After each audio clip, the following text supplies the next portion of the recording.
कल एक वीडियो देख रहा था।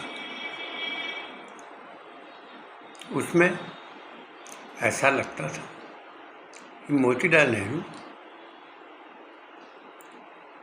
अभिषेक मनु सिंघवी, कपिल सिब्बल जैसे अधिवक्ता न्यायालय में बहस कर रहे थे। बहस अद्भुत थी। आपातकाल का इंजेक्शन व्यवस्था को चंगा नहीं कर सकता था। इंजेक्शन हमेशा घातक होता है। उससे जिसको दिया जाता है उसके ऊपर तो प्रभाव पड़ता ही है, लेकिन दिलाने वाला भी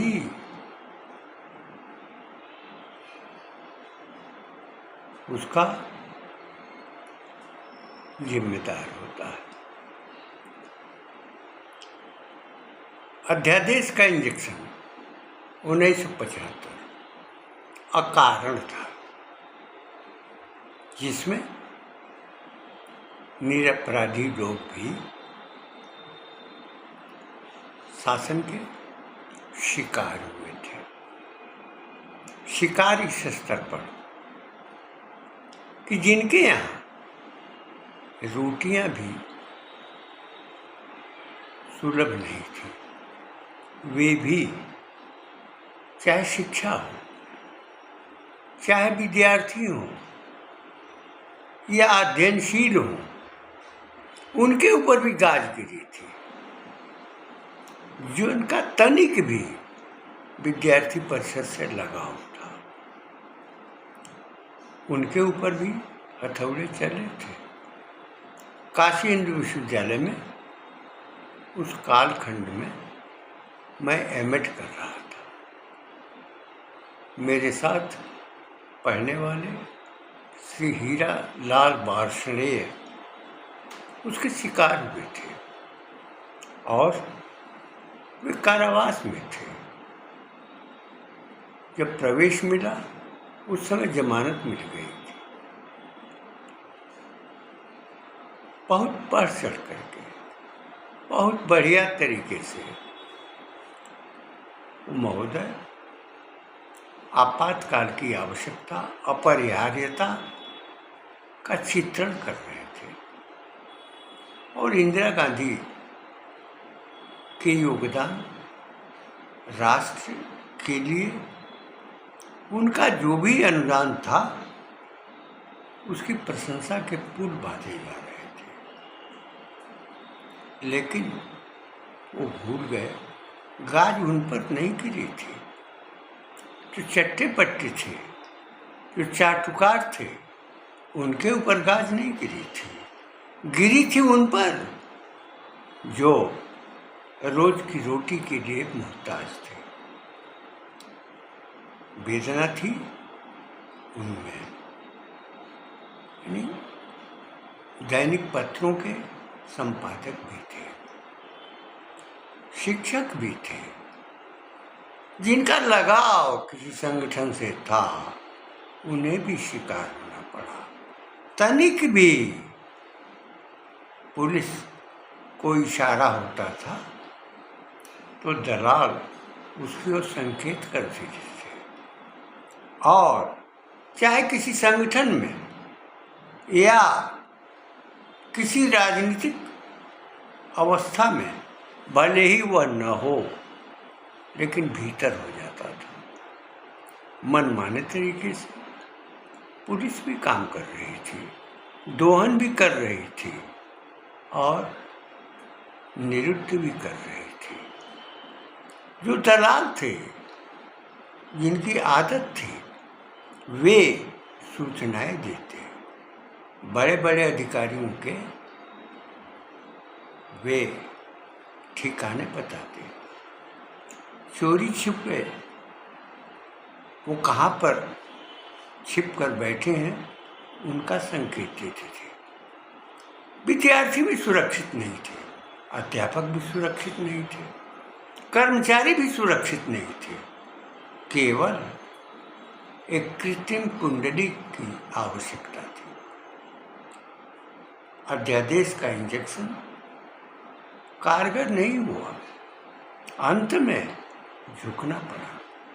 जिसने अखिल भारतीय कांग्रेस को, जो पितृ संस्था थी, उसको खंडित करने में चूक नहीं किया, धोखा दिया। के कामराज के ऊपर उन्होंने आरोप भी लगाया। उसके पहले इंदिरा गांधी के समर्थन की बात कही। वो संगठन कांग्रेस से संबंधित थे। उसमें मोरारजी भाई देसाई, नीलम संजीवा रेड्डी, जो राष्ट्रपति पद के लिए उम्मीदवार थे, उन्होंने निर्द्वंद भाव से बीबी गिरी को निर्दल प्रत्याशी के रूप में समर्थन दिया था अपनी आवश्यकता के अनुसार। और उनके साथ जो कम्युनिस्ट विचार के लोग थे, जो समाजवादी विचार के लोग थे, जो एकदम वामपंथ के निकट थे, उनका समर्थन था, समर्पण था साम्यवादियों। शिक्षा में उनकी घुसपैठ थी, संस्थाओं में उनका प्रवेश हो गया था, चाहे महाविद्यालय हो चाहे विश्वविद्यालय हो, उसमें उनका प्रवेश हो गया था। पाठ्यक्रमों के निर्धारण का अधिकार उन्हें मिल गया था और साम्यवादी व्यवस्था की सोच का विस्तार हुआ था। दैनिक गांधी के संपादक अपने संपादकीय में प्रारंभ से ही अंत तक केवल यही लिखा था कि श्रीमती इंदिरा गांधी जिंदाबाद, श्रीमती इंदिरा गांधी जिंदाबाद, श्रीमती इंदिरा गांधी जिंदाबाद। ये 26 जून की घटना थी, 26 जून 1975, जब वो इंजेक्शन लगाया गया था। और अंत तक वे उनकी आराधना करते रहे, लेकिन उनकी भी नहीं सुनी गई। आराधना का कोई मूल्य नहीं था, बल्कि आराधना के प्रतिकूल आचरण हुआ। और डॉक्टर भगवान दास अरोड़ा मीसा के अंतर्गत नियुक्त हो गए। अनेक लोग थे जो मीसा के अंतर्गत थे, विद्यार्थी भी थे, अध्यापक भी थे और राजनीतिक क्षितिज पर उभरते हुए व्यक्ति भी थे। यह कहना कि जवाहरलाल नेहरू ने उनको कभी उठाया नहीं, अध्यक्ष तो बनाया, उन्होंने यह स्वीकार किया। जवाहरलाल नेहरू भी कितने निरपेक्ष थे, इस बात से अंदाजा लगाया जा सकता है। जो स्वयं एक स्वार्थी था, पद की आकांक्षा रखता था, जिसने भारत माता को खंडित करवाया किया, अंग्रेजों का जो दलाल था, उसके बाप भी अंग्रेजों के दलाल थे। और जैसे कपिल सिब्बल, अभिषेक मनु सिंघवी भी आर्थिक दोहन करते हैं, याचिकाकर्ताओं से जो लेते हैं, वही काम मोतीलाल नेहरू भी किया करते थे। और शासन के अंग्रेजों के पक्ष में क्रांतिकारियों को फांसी दिलवाते थे, सजाएं दिलवाते थे। यह कहना कि गांधी जेल में गए, नेहरू जी जेल में गए, यहाँ तक उनका पूरा परिवार जेल में गया, कितनी विडंबना की बात है। जेल में वह दामाद की तरह पूजे जाते थे, क्योंकि उनके पिता उनके दलाल थे और हमेशा दलाल की पहुंच और प्रवेश कुछ न कुछ परिणाम देता ही रहता है। उसका परिणाम भी उन्होंने दिया। अपने टूटे हुए घर, अभाव में चलती हुई जिंदगी को सहारा दिया था इसी दलाली की वजह से। पक्के दलाल थे और उनका पुत्र भी दलाल था। वो अंग्रेजों और गांधी के बीच में दलाली करता था। गांधी वास्तव में गांधी थे लेकिन गांधी हो गए। पहले उनके पूर्वज गंध बेचते थे, इत्र तेल फुलेल बेचते थे और इस प्रकार वो कार्य करने के कारण गांधी हो गए। एक घटना मुझे स्मरण है कि एक व्यक्ति अल्पसंख्यक आयोग के पद पर काशी मंडल में नियुक्त किया गया था भारतीय जनसंघ की ओर से। लेकिन जब वह अपनी बस्ती में जाता था तो वहाँ बैठे हुए लोग यह कहा करते थे कि कुछ महक रहा है, दुर्गंध आ रही है। जहाँ कहीं भी वो बैठते वहाँ पर उन सबको दुर्गंध आ रही थी। ये दुर्गंध, ये गंध उस कालखंड में थी जिस कालखंड में 1946 की विवादित स्थिति थी। भारतवर्ष की, भारत माता का अंग भंग किया गया था। उसमें गांधी और नेहरू दोनों का योगदान था और दोनों ही अंग्रेजों के दलाल थे।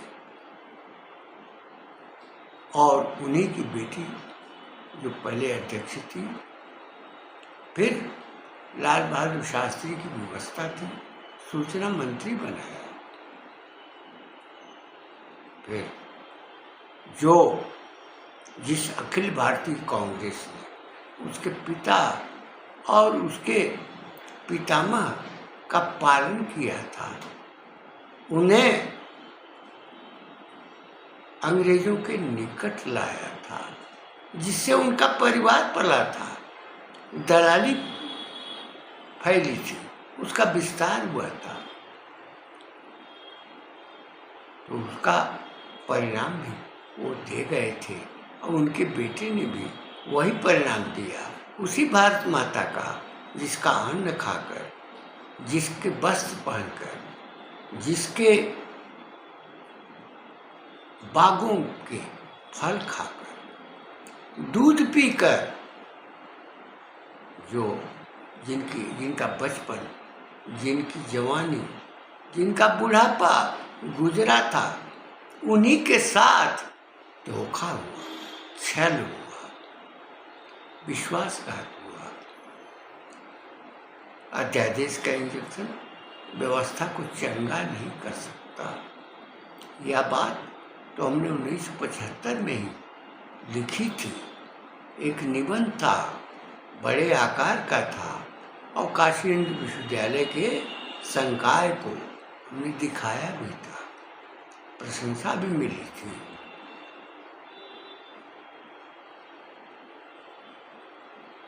आराधना भी नहीं सुनी जाती थी। जो दलाल प्रकृति के लोग थे, जो उस दल से संबंधित थे, उनकी बातें सुनी जाती थी और वे आर्थिक दोहन के लिए अड़ोस पड़ोस में जो भी छुप कर रहता था उसका पता बताते थे, उसके बारे में सारी बातें मनगढ़ंत बताया करते थे। इस प्रकार से जो दुर्दांतक पीड़ा 1975 में हुई, जिसको झेला आम जनता ने भी, नसबंदी में झेला।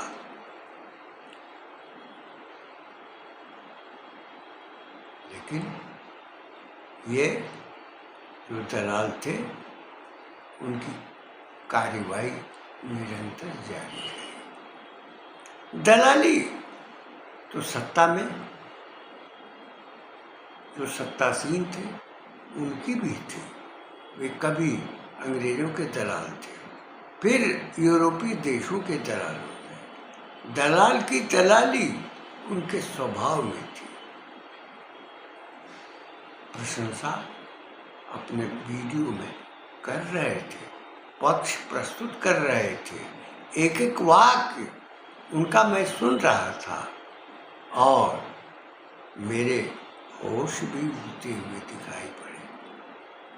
आपातकाल, आपातकाल, आपातकाल मर्यादा का, शासन का, उसके स्वरूप का एक दंड था, भयंकर दंड, जिसका सहन करना कदापि संभव नहीं हो सकता था। उनका यशगान बहुत किया, बांग्लादेश का निर्माण हो गया, 93,000 सैनिक जो है आत्मसमर्पण कर दिए।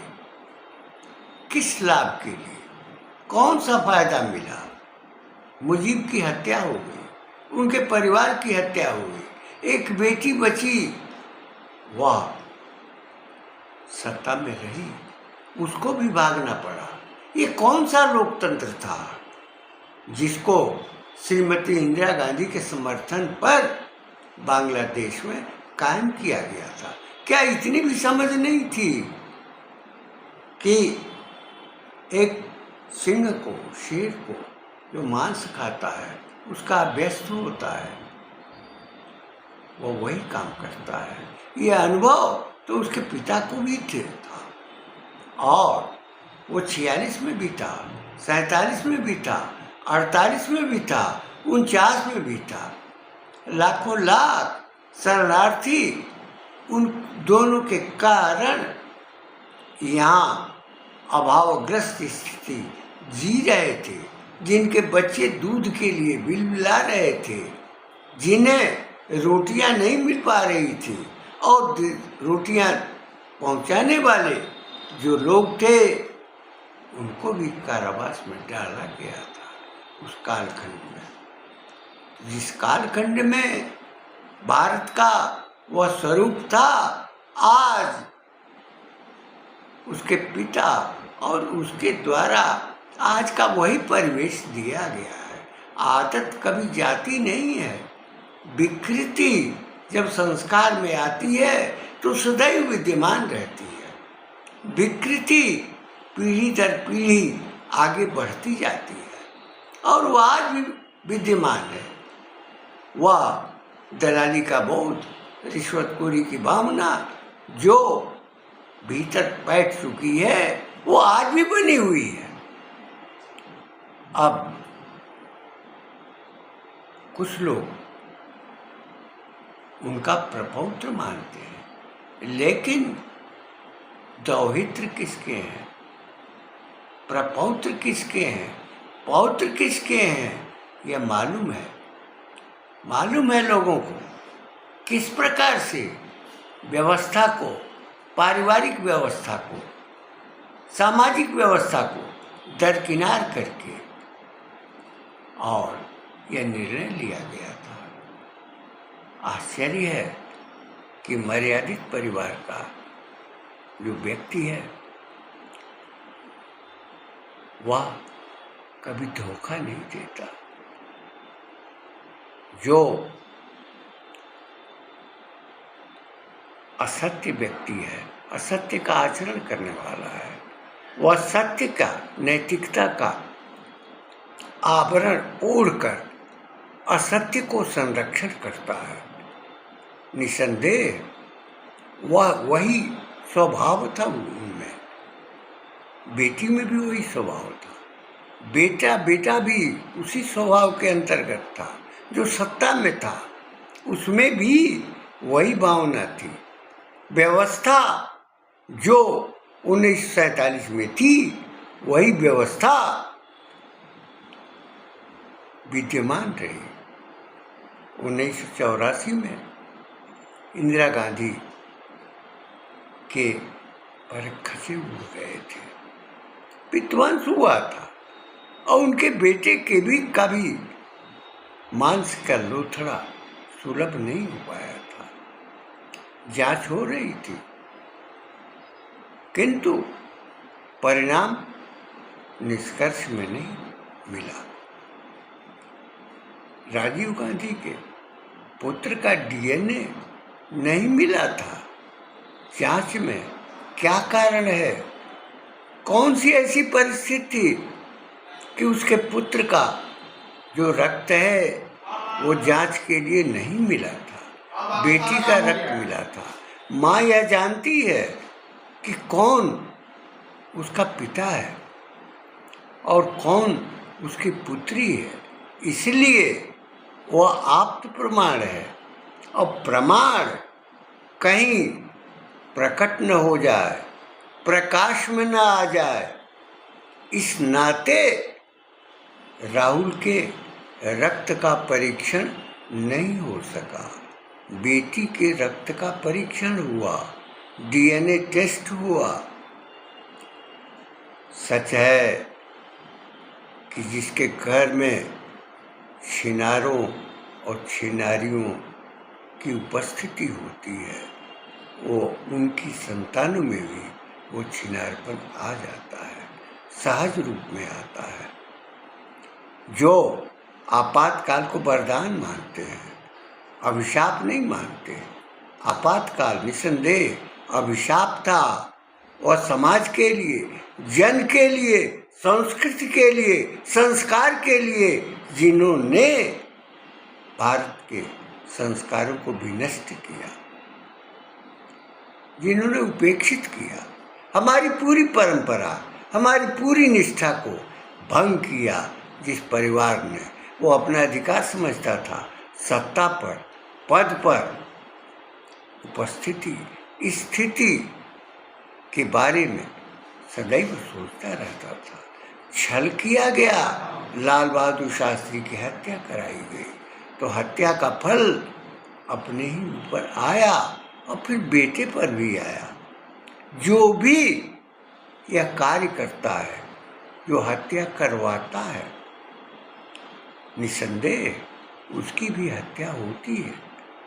जो अपराधी है, जो अपराध करता है, दुष्कृत करता है, उसको दंड इसी जीवन में मिलता है। प्रत्येक व्यक्ति का कर्म उसके अनुसार उसको फल प्रदान करता है। फल मिला भी। जिन्होंने सिखों को उभारा, अलग देश बनाने की मांग को प्रेरित किया, वही उनके लिए काल बन गए। उनकी परंपरा में आए हुए लोगों ने, सिख समाज ने अपना बलिदान दे करके भी भारत को सुरक्षित करने का कार्य किया, लेकिन उनके साथ भी दगाबाजी की गई।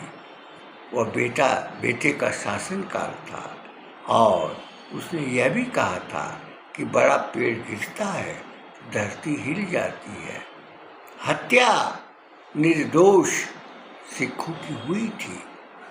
तो जो हत्या करता है, करवाता है, उसकी तो हत्या होती ही है।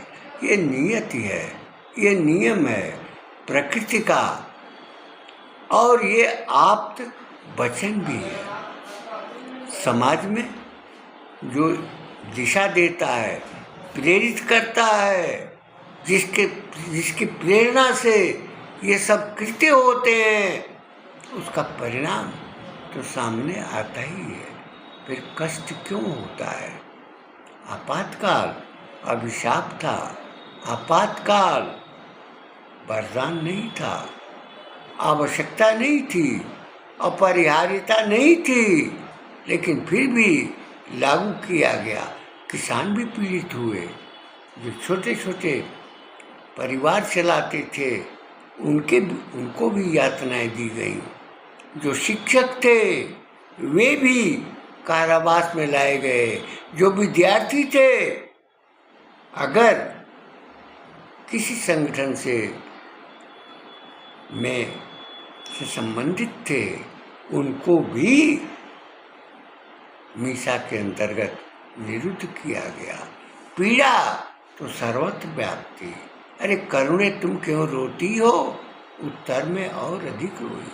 कितनी करुणा थी! करुणा स्वयं रोई थी। अब करुणा का रोना कभी विपरीत नहीं जाता है। जो दुखियारी है, जो दुखियारे हैं, उनका रोना रुदन करना कभी विफल नहीं होता है।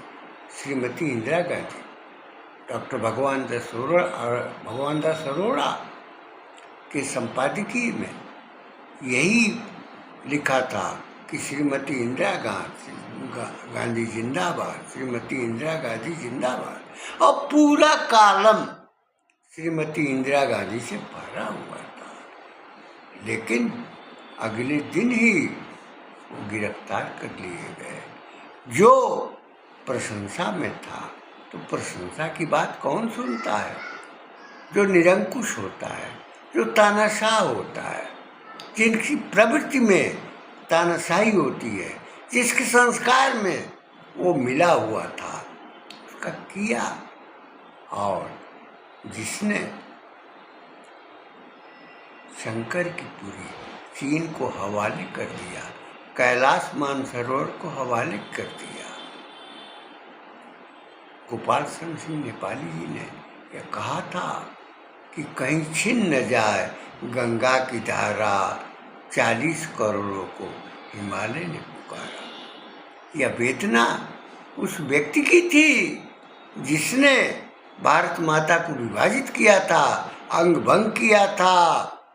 उसके बाद उसने भारत माता को उत्तर तरफ बड़े भूभाग को चीन के हवाले कर दिया था। भाई भाई था चीन, भाई ने छुरा मारा, कट गया अंग, अंग भंग हुआ।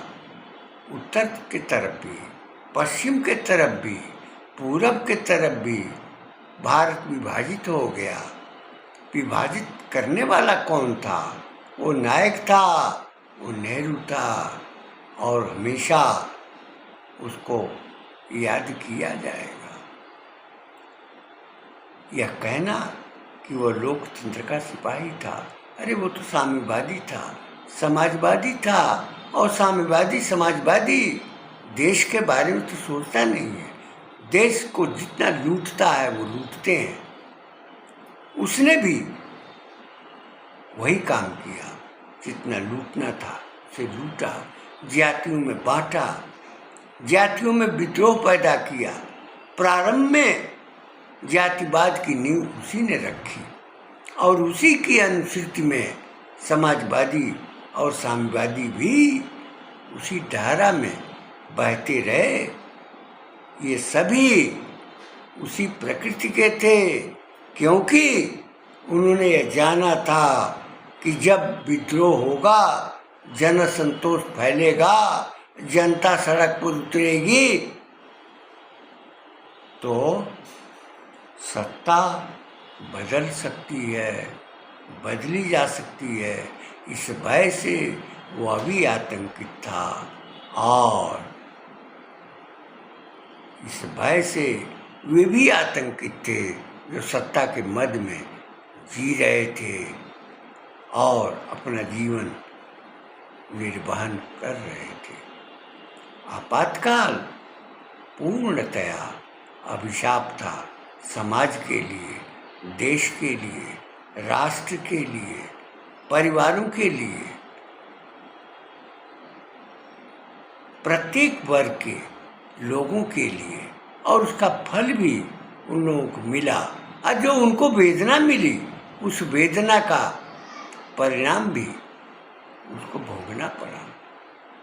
स्वयं अपना प्राण गंवाकर, अपने पुत्र का प्राण गंवाकर उसने भोगा। एक बालक जो छोटा था, उसकी भी हत्या कराई गई थी। हत्या कराने वाला वो परिवार था। परिवार की वही आदत थी, वही संस्कार था, वही व्यवहार था, वही आधार था। क्योंकि अपराधी की मन स्थिति ऐसी ही होती है। वह हत्या करवाने, हत्या कराने की योजनाएं बुनता है। उद्योग खड़ा करता है, पैदा करता है, और वह उसी का शिकार हो जाता है। जैसे जो जाल बुनता है, मकड़ जाल, मकड़ी जाल बुनती है, प्रयत्न करती है, और फिर उसी जाल में फंस भी जाती है। इसी प्रकार से जो नर या नारी जाल बनाता है, फैलाता है, तो वह उसी जाल में फंस जाता है। उसका बेटा भी फंसा था, और वह भी फंसी थी, उसके पिता भी फंसे थे, लेकिन येन केन प्रकारेण वो निकलते चले गए, अपनी स्वाभाविक मृत्यु पाई। सुभाष चंद्र बोस के ऊपर जिसने आरोप लगाया था, उनका पता लगाने का कार्य किया था। उनकी उपस्थिति के बारे में वो सदैव सोचता रहता था। यही कर्म था, क्योंकि वो अंग्रेज़ों का गुलाम था, अंग्रेज़ों को इसकी जानकारी देनी थी। प्रधानमंत्री बनने के लिए जो शर्तें थी, वो शर्तें उसके अंतर्गत था। इसके लिए उसने आजीवन पूरा प्रयास किया, लेकिन आज़ादी उसके कारण नहीं मिली, सुभाष चंद्र बोस के कारण मिली थी। उनसे भयभीत होकर के अंग्रेज भागे थे देश छोड़ करके। अगर विभाजन नहीं होता तो 5 वर्ष के बाद अपने आप अंग्रेज देश छोड़ करके चले जाते। जिन्ना का कोई दोष नहीं था, वो प्रकृति थी उसकी, और यह प्रकृति नेहरू की भी थी। नेहरू के भीतर भी पद की लालसा थी, जिन्ना के भीतर भी पद की लालसा थी। उसमें कुछ अधिकार दिखाई पड़ता था, और इसमें कोई अधिकार नहीं था। फिर भी अंग्रेज़ों का कृपा पात्र था, क्योंकि वह गुलाम था, और उसने गुलामी की कीमत भी चुकाई थी, दिया था। और बराबर ये 1962-63 तक उसने दिया था। जो भी युगों का निर्णय होता था, उसी के अनुसार वो कार्रवाई करता, सत्ता संचालित करता। भारत माता से उसका कोई संबंध नहीं था। राष्ट्रगान के लिए जो चयन किया था, वह जॉर्ज पंचम की प्रशंसा में लिखा हुआ गान था। वंदे मातरम का जो उल्लेख तक नहीं हुआ, जिसका गान करके क्रांतिकारियों ने अपने को फांसी पर चढ़ाया, फंदा चूमा, वीर गति को प्राप्त हुए, नृशंस यातनाएं मिली। श्रेय कभी भी उसको नहीं दिया। आपातकाल निसंदेह पूरी तरह से एक इंजेक्शन के रूप में था, और किसी व्यवस्था को इस प्रकार का इंजेक्शन चुस्त और दुरुस्त नहीं कर सकता। परिणाम हटाना पड़ा था, चुनाव के लिए बाध्य थे। चुनाव हुआ, परिणाम सामने आया, फिर वही दलाली, पीठ पे छुरा घुसाने की आदत थी, दगा करने की आदत थी। 5 वर्ष प्रतीक्षा नहीं कर सकती थी चौधरी चरण सिंह को पद का लालच दे करके, और उन्हें दूर किया। 2.5 वर्ष तक की सत्ता चली थी, और उसके बाद जब चौधरी चरण सिंह हुए तो उनके साथ विश्वासघात हुआ।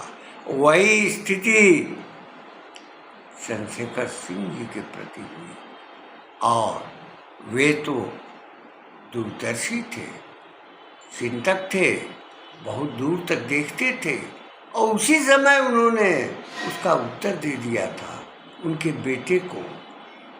परिणाम सामने आया और सत्ता से बेदखल हुआ, और जो बेदखल हुआ वो आज तक बेदखल है। कांग्रेस के प्रधानमंत्री नरसिम्हा राव के शव को कांग्रेस कार्यालय में जाने नहीं दिया गया। यह तो पाप था, अभिशाप था। एक विदेशी महिला जो भारतीय हो गई थी, भारतीय तो कभी नहीं हो सकती थी, वो जो स्वयं उसकी सास भारतीय नहीं थी और इंदिरा गांधी के पिता भी भारतीय नहीं थे, उनके बाबा भी भारतीय नहीं थे, भारत के नहीं थे। अगर वो भारत के होते तो भारत के संबंध में सोचते। जहाँ पर जो कुछ दिन पले थे, जहाँ का दूध उनको मिला था, उसको भी उन्होंने काट दिया, अलग कर दिया। कश्मीर को चीन के हवाले करने वाले पाकिस्तान का साथ देने वाली कांग्रेस और उस कांग्रेस का नियंता अद्यतन स्थिति में जो दिखाई पड़ रहा है वह भी अपराध की दिशा में ही आज भी है। वह भी जातियों की बात करता है, जातीय गणना की बात करता है, जाति भेद की बात करता है और पूरे समाज में इस प्रकार का दुर्भाव पैदा करके न केवल उसकी पूरी वंशावली ही इस प्रकृति में रही है, बल्कि वह भी उसी में निहित हो गया है। इन शब्दों के साथ मैं अपनी वाणी को विराम देते हुए यह कहूँगा कि निश्चय ही आपातकाल अभिशाप था, वरदान नहीं था, आवश्यकता नहीं थी। लोकतंत्र की रक्षा के लिए या संविधान की सुरक्षा के लिए निश्चय ही आपातकाल भारत की परंपरा, भारत के विश्वास, भारत की निष्ठा, भारत की आस्था के प्रतिकूल आचरण था।